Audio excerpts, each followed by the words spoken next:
Hi everyone, my name is Cherise Miller and my group colleague is Michael Belgrave. Today we will be presenting on a topic called Web 3.0 and its applications or relevance to the business, education, and green economy industries. We are doing a course at the University of the West Indies called Computing in the Digital Age. Our lecturer is Mr. Clinton Gittins within the Science and Technology Department of the University of the West Indies, Cave Hill Campus, Barbados.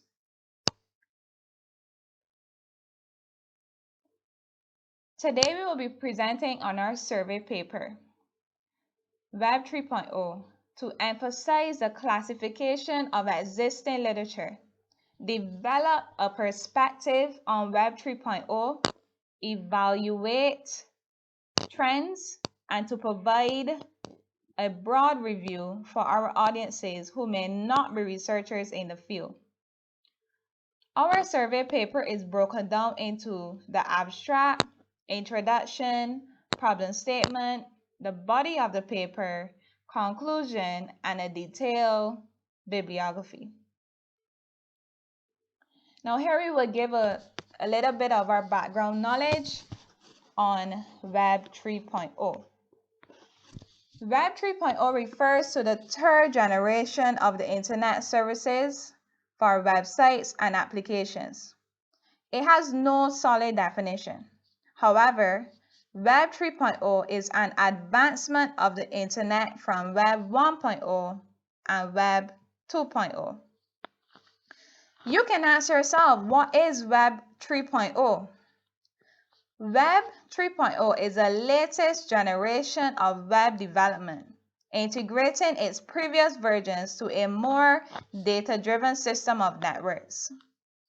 Some key elements of Web 3.0 are an array of technologies, including information communication technologies, commonly known as ICTs, and the Internet of Things technologies, called IoTTs.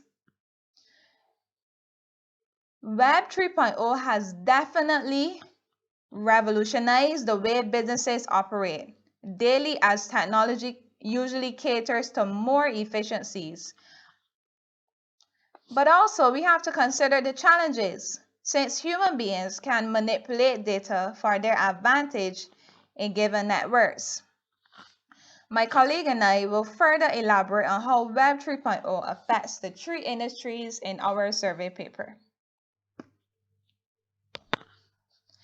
Here we have a brief outline of our abstract summary.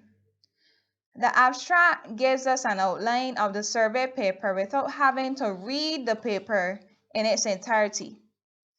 Exclusively to the business industry, Web 3.0 caters to predicting future market trends, new approaches to marketing, and computer coding languages. Given the revolutionized nature of technology, Web 3.0 encourages us to think less linearly and more innovatively. Web 3.0 has assisted teaching aids for the teacher profession, which makes learning more efficient. Lastly, radio frequency identifiers assist the green economy by sending signals to wildlife in order to communicate if they are in danger. These signals allow the wildlife to be protected. Now, among the benefits of Web 3.0, our survey paper sought to classify the broad topic into a subtopic called the social web. The social web helps to foster social interactions. Also, it refers to the evolution of technology, which has led us to an era of smartness that seeks to improve most industries. Now let's focus on the business industry and Web 3.0. Businesses rely on the hard decision of managers in day-to-day operations. Market competition means that businesses must try to stay one step ahead of their competitors.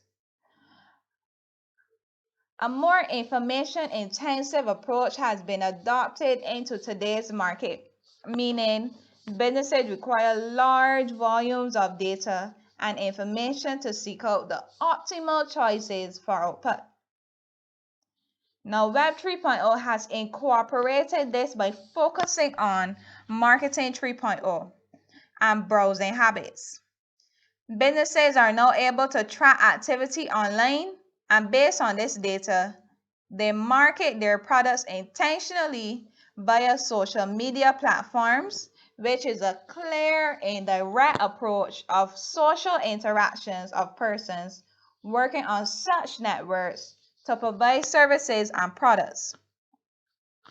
Now we can see the need for relationship along with product quality. This has allowed Marketing 3.0 to incorporate the fifth P in their services, which is people, in addition to product, price, promotion, and place. With every pro, there are cons. So despite coding, computer coding languages helps many businesses like Facebook and Instagram with their network.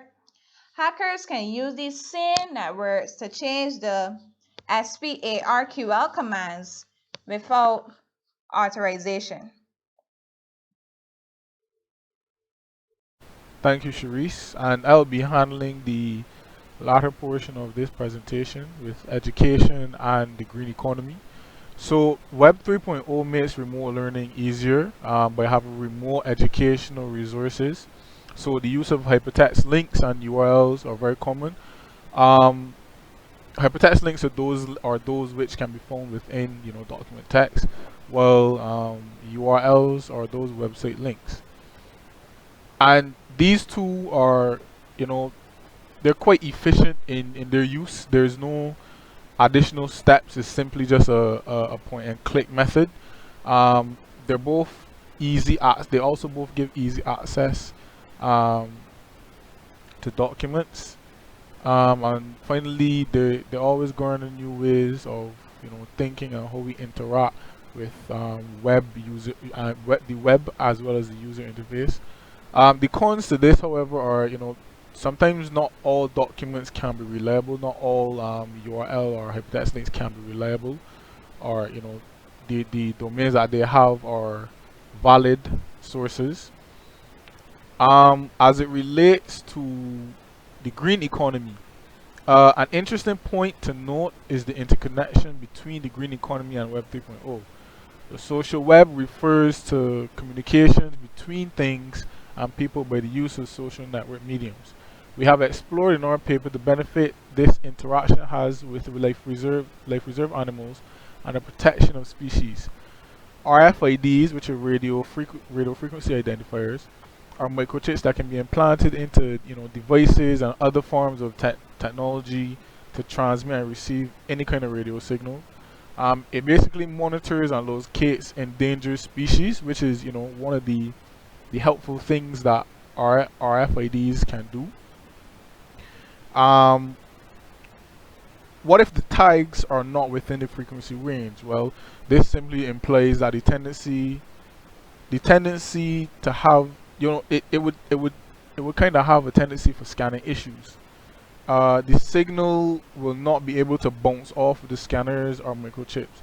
There's a difference between cloud computing and green computing.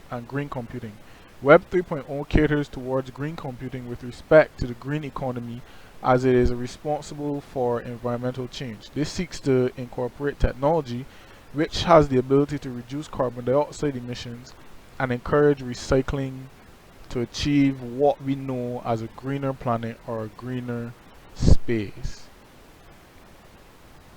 Right? There's the importance of the topic and the literature. So here we move on. Here we can see the developments throughout the years. The world started with Web 1.0, which was referred to as the static web. Web 2.0, known as the social web, and finally Web 3.0, and the proposal even of Web 4.0, and up through the years. With technology, there is an expectation of future research, and this can be done especially within the blockchain industry as decentralized technology is becoming more popular. Additionally, the proposal for the World Wide Web is to develop into a single database into the future. So, to conclude, the efforts of including Web 3.0 into both into education, businesses, and the green economy have shown effective use.